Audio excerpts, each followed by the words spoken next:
நம்ம இன்ஸ்கப் ஜிம்மோட ஃபாலோவர்ஸ் வந்து வேறு ஜிம் போகிறாங்கன்னா வெளியிலேருந்து அவங்க வந்து என்ன மாதிரினா ட்ரைனிங் பண்ணலாம், அந்த மாதிரி இன்றைக்கி கம்பேரிசன் பண்ணலாமா?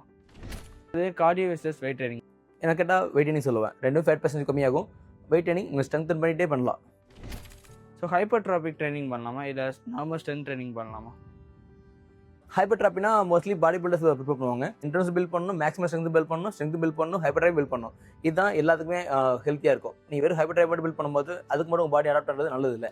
வந்து டம்பிள்ஸ் வெர்சஸ் மிஷின். எப்பவுமே ஃப்ரீ வெயிட்ஸ் தான் மிஷின்ஸ் கம்பேர் பண்ணும்போது ஒரு காமன் பீப்புளுக்கு. அதனால் டம்பிள்ஸ்.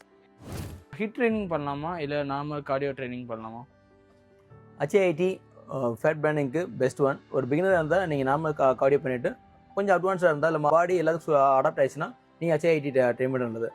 இன்னொன்று கேல்ஸ்டனிக்ஸ் பெஸ்ட்டா, இல்லை லைக் வெயிட் ட்ரைனிங் பெஸ்ட்டா? இந்த ரெண்டுமே அவங்களோட கோலை பொறுத்து இருக்குது.